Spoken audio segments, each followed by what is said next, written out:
Hello everyone. सो दोस्तों, आज हम आपके साथ डिस्कस करने जा रहे हैं हिंदी के जो आपका यूजीसी नेट का पेपर हुआ था उसके जो क्वेश्चन है उनको डिस्कस करेंगे। आज हम 20 क्वेश्चनों को डिस्कस करेंगे। बाकी के जो क्वेश्चन है उनको हम नेक्स्ट सेशन में डिस्कस करेंगे। तो शुरू करते हैं। पहला क्वेश्चन है, इसमें दिया गया है दोस्तों।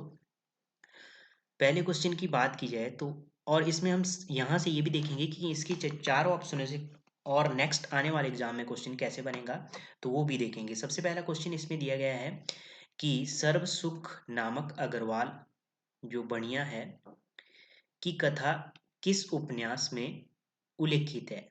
तो किस उपन्यास में उल्लेखित है, ये आपको यूजीसी नेट के सिलेबस में लगा हुआ एक उपन्यास है। तो किस में है उल्लेखित? आपके देवरानी जेठानी के कहानी इस उपन्यास में उल्लेखित है। ठीक है। अब बात आई है देवरानी जेठानी की कहानी किसका उपन्यास है। तो ये दोस्तों आपका गौरी दत्त, पंडित गौरी दत्त जी का ये उपन्यास है और इसका प्रकाशन वर्ष यदि बात की जाए, आपसे पूछा जाए तो 1870 आपने बताना है। ठीक है, ये आपने ध्यान में रखना है। उसके बाद बात की जाए,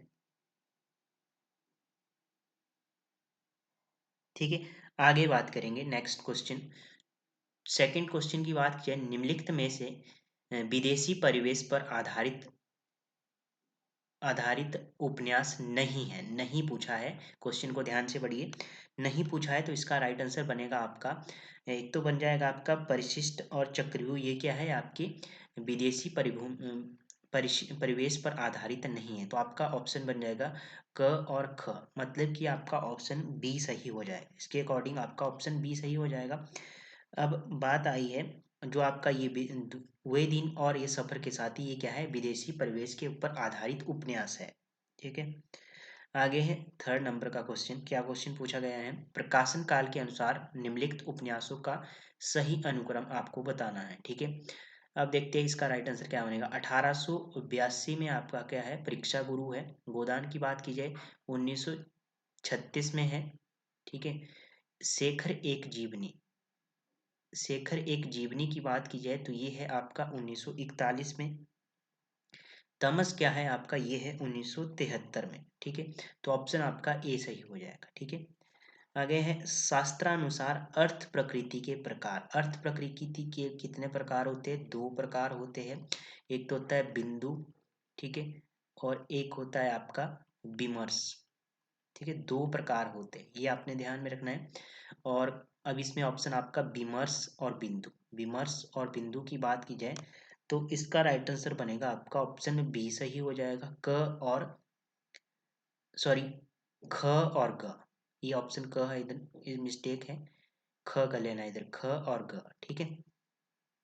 आगे है राम तुम मानव हो ईश्वर नहीं हो क्या, विश्व में रमे हुए नहीं सभी कहीं हो क्या, तब मैं निरीश्वर हूँ ईश्वर क्षमा करे, तुम ना रमो तो मन तुम में रमा करे। आधुनिक दृष्टिकोण से प्रेरित मैथिलीशरण गुप्त ने राम के विषय में यह काव्योक्ति किस काव्य ग्रंथ में लिखी है? ठीक है। तो किस में लिखी है, इसका राइट आंसर देखते हैं। इसका राइट आंसर बन जाएगा ऑप्शन बी सही हो जाएगा, साकेत में मिल लिखी है। ठीक है, ऑप्शन बी सही हो गया, साकेत। ठीक है। मैथिली शरण गुप्त की ये, ठीक है, मैथिली शरण गुप्त की क्या है, ये रचना है, ग्रंथ है।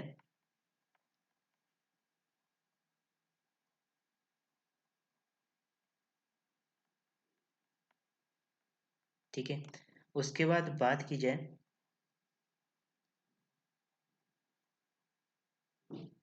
अगला क्वेश्चन 6 नंबर का, अपने काव्य सिद्धांत को की निर्मित के लिए किस पाश्चात्य आचार्य ने सहानुभूति की अवधारणा का सहारा लिया है? तो किसने लिया है? तो ये लिया है, ऑप्शन आपका बी सही हो जाएगा, क्रोचे ने लिया है। ठीक है, क्रोचे ने लिया है। 6 नंबर का ऑप्शन बी सही हो गया। संज्ञा तथा सर्वनाम किस रूप में उसका संबंध वाक्य की किसी दूसरे शब्द के साथ प्रकाशित होता है, उसे क्या कहते हैं? तो उसे कारक कहते हैं। ऑप्शन आपका बी सही हो जाएगा। ठीक है।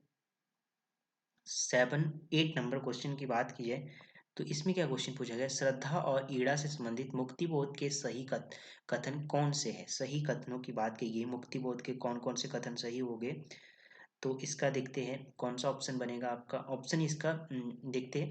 इसमें आपका ईड़ा का व्यक्तित्व सामाजिक और सामाजिक सार्वजनिक महत्व के विनिक्षित है।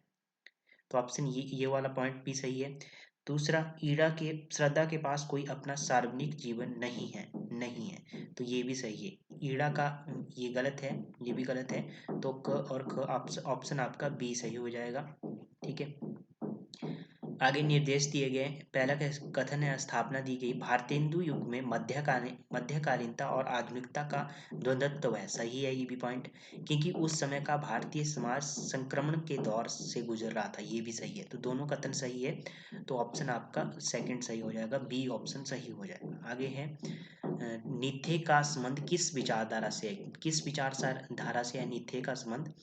तो दोस्तों, नित्य की बात की जाए तो सबसे पहले तो इसका एक्सप्लेन देख लेते हैं 10 नंबर क्वेश्चन का। फ्रेडरिक नित्य की बात की जाए तो 15 अक्टूबर को इनका जन्म हुआ। 15 अक्टूबर कितने में जन्म हुआ इनका? 1844 में इनका जन्म हुआ। ठीक है, और 1900 में इनकी मृत्यु होगी। ठीक है, उसके बाद ये जर्मनी का दार्शनिक है। कहाँ का है दार्शनिक है? जर्मनी का। ठीक है, जर्मनी का दार्शनिक है।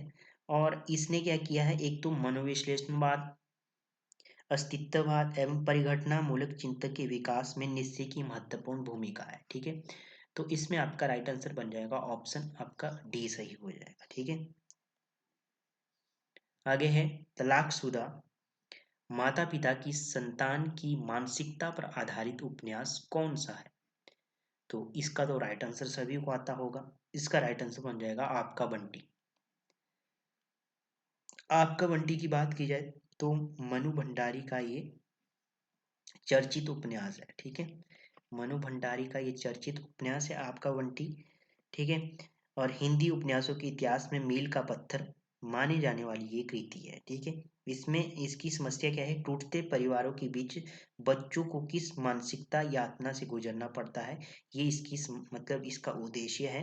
ठीक है, उसके बाद है, किन्हीं कुहू कोरिक जतन अब कही काढ़े कोनू भो मन मोहन रूप मिली पानी में को लोनो। ठीक है, इस दोहे के संबंध में क्या सही है?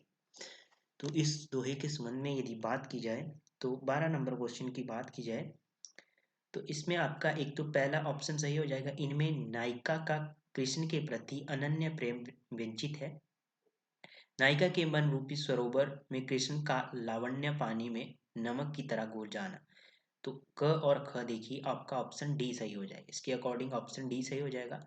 आगे है क्वेश्चन आपके पास, अच्छी हिंदी बस एक ही व्यक्ति लिखता था, यह कथन किस आलोचक ने किसके बारे में कहा है? तो ये आपका महावीर प्रसाद द्विवेदी ने बाल मुकुंद गुप्त के बारे में कहा। ऑप्शन आपका सेकंड सही हो जाएगा। ठीक है, द्वितीय युगेन कविता की मुख्य प्रवृत्तियां हैं। तो दोस्तों, द्वितीय युगेन जो आपकी कविता है इसकी अब तो एक तो है समाज सुधार की प्रवृत्ति, मतलब की विशेषता।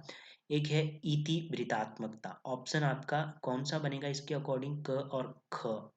क और घ की बात की जाए तो ऑप्शन आपका सी सही हो जाएगा। ठीक है, ऑप्शन सी सही हो गया। आगे क्वेश्चन है आपके पास, तात्विक दृष्टि से ना तो हमें इन्हें पूरे अद्वैतवादी कह सकते हैं और ना ही एक ईश्वरवादी। कबीर से संबंधित यह विचार किसका है या कथन किसका है? तो ये किसका है? ये आपका ऑप्शन बी सही हो जाएगा, रामचंद्र शुक्ल का ये कथन है। आप चाह रहे हैं रामचंद्र शुक्ल। ठीक है,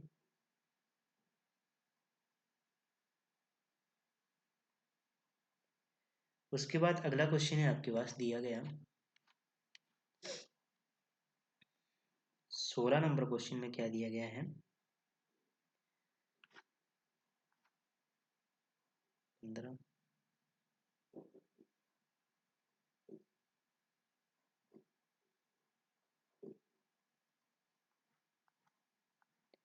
16 नंबर क्वेश्चन की बात की जाए तो इसमें क्या पूछा है, पोर्ट विलियम कॉलेज के हिंदुस्तानी के प्रथम प्रोफेसर कौन थे? तो जॉन गिल क्राइस्ट थे। ऑप्शन आपका ए सही हो जाएगा। ठीक है, 16 का ऑप्शन ए सही हो गया।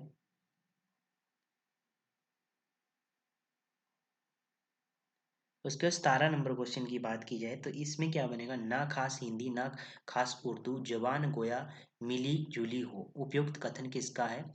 तो ये किसका है? 17 नंबर क्वेश्चन की बात की जाए ऑप्शन ए शिव प्रसाद सितारे हिंद का है। ऑप्शन ए सही हो गया। रचनाकाल के अनुसार निम्नलिखित कवियों के सही अनुक्रम है। सही अनुक्रम सहरप्पा, लुइप्पा, पुष्दंत, अद्मनाथ। ठीक है, 18 का ऑप्शन आपका डी सही हो जाएगा। ठीक है, प्रकाशन काल के अनुसार निम्नलिखित निबंध संग्रहों का सही अनुक्रम है। तो इसका राइट आंसर क्या बनेगा? इसका बन जाएगा आपका श्रृंखला की कड़ियां, अशोक के फूल, अर्धनारीश्वर, सीपी की याद आई। ऑप्शन आपका सी सही हो जाएगा। 19 20 20 में क्वेश्चन है, इनमें से कौन से अलंकार सादृश्य मूलक है? तो ये है आपका व्यक्तिरेख और आपका उत्प्रेक्षा। ऑप्शन आपका कौन सा बनेगा? ख और ग, ऑप्शन सी सही में। ठीक है, तो ये थे 20 क्वेश्चन जो हमने आपके साथ डिस्कस किए। बाकी मिलते हैं नेक्स्ट सेशन में, तब तक के लिए जय हिंद, जय भारत।